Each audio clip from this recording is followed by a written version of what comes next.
Bismillahirrahmanirrahim. This is Aisha Nazir. The topic of today's lecture is static variables and static member functions. In the previous lecture, we learned about constant variable and constant member function. Now the next is static variables. What is static variables? Why we need static variables? And how the static member functions work? Let's find out the answers of these questions.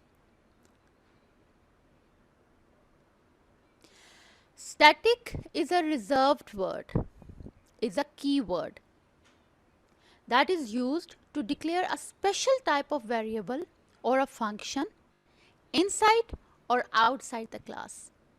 It means that when we declare a variable or a function with static keyword, we can declare it anywhere. Either it is inside the class or outside the class. Static variables destroys at the end of the program.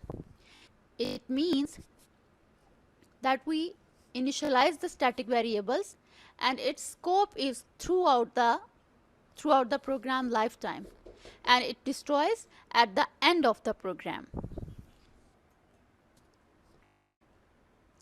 When we declare a function as static, we make it independent. It never depends on object for call. It means that we can call the function with the class name when we declare it as static. It never depends on object for call. We make the static member functions independent. A static member function can be called even if no class object exists, just because we call the static member function with the name of the class. So there is no need of object. We can access static member functions with class name and name resolution operator, that is double colon symbol. Static member function can only access static variables. This is a rule that static member functions can only access static variables. It can never access non-static variables. Static member functions cannot access this pointer because this pointer depicts the object. So we have no any dealing with object, so the static member cannot access this pointer. Static functions are called using the class name and with the scope resolution operator. Now the next is static variables.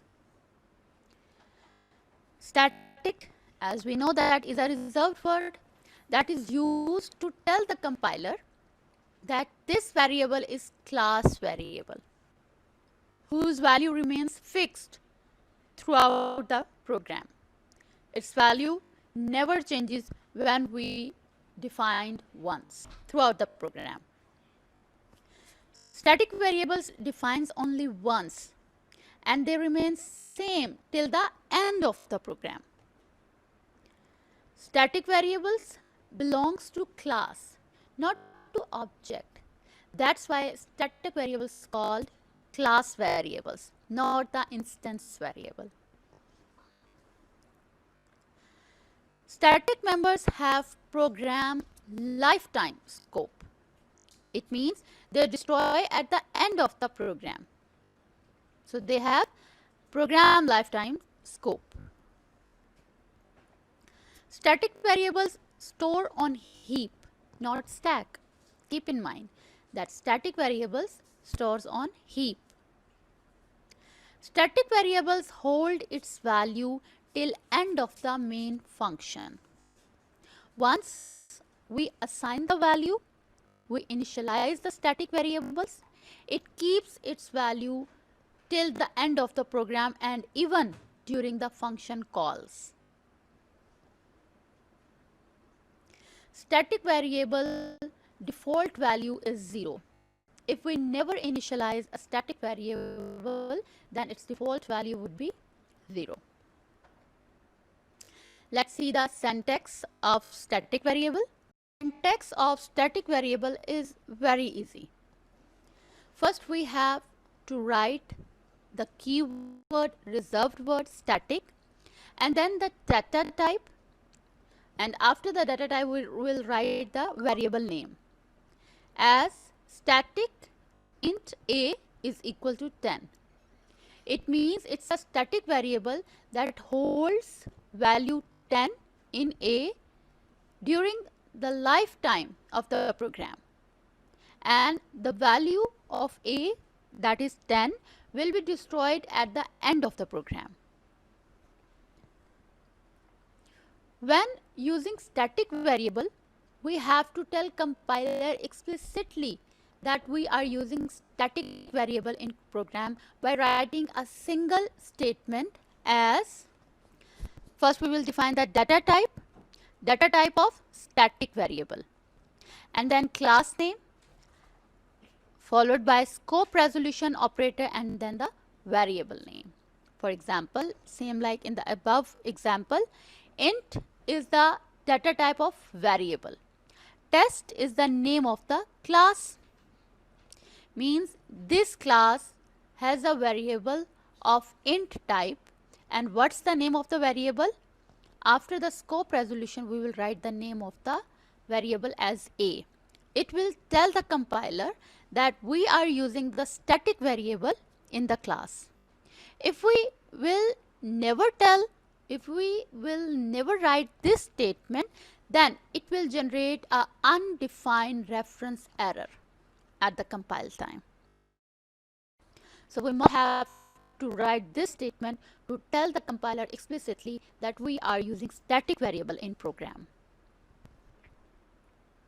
So this is another example of static variable and static function.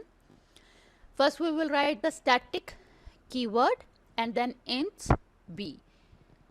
This is a static variable, and how we will define the function: static, then void, and then the function name followed by parenthesis, and after that the body starts and end.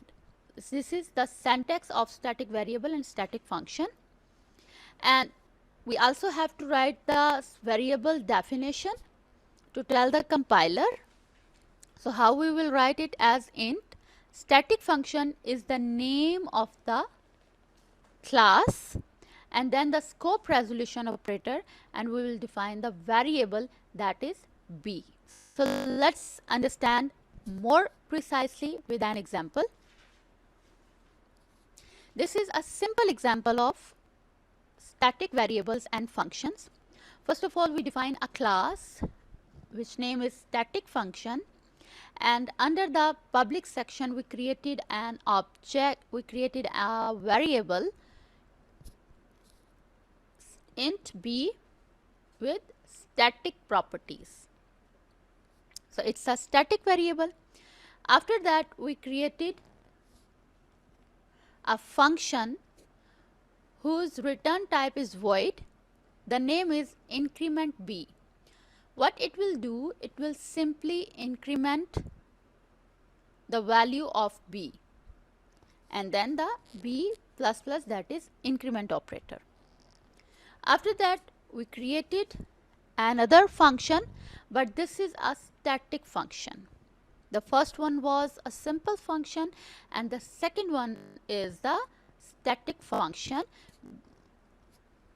Static function starts with keyword static and then void show ab, and in the function we simply prints the value of b. And after that, once the class ended, we are going to tell the compiler that we are using a static variable by writing the statement int, that is the data type of variable, and then static function, that is the name of the class, and scope resolution, and then b. It means that the class static function is using a static variable, that name is b, and it's of int type. In the main section, we created two objects of static function. Keep in mind that we have discussed that when we create an object, when we create a variable or we create a function, we make it independent. It never depends on the object. So if we never define the objects, it doesn't matter. It will never affect on the static variables or static functions. So for the program, we created two objects. With object.increment b, what it will do, it will simply call the increment b function and it will increment the value of b. We haven't defined the value of b. So how it will increment? If you remember, I have told you that if we never define the static variable value, if we never initialize the static variable, then its default value would be 0. So when we call this simple function, that is increment b, with object, that is a simple object, it will increment the value from 0 to 1.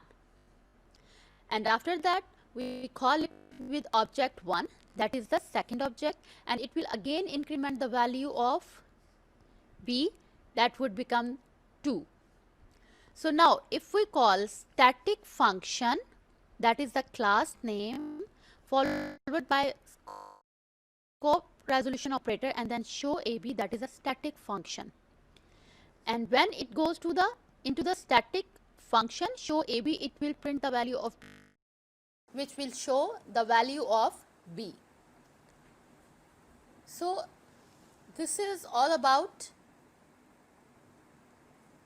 static function and static variables. Let's see the results. The value of b is 2. So this is all about static variable and static functions. Hopefully you understand the concept. In the next lecture, we will see a few more examples to understand the concept of static variables and static functions and how it holds the value till end of the program. Thank you very much.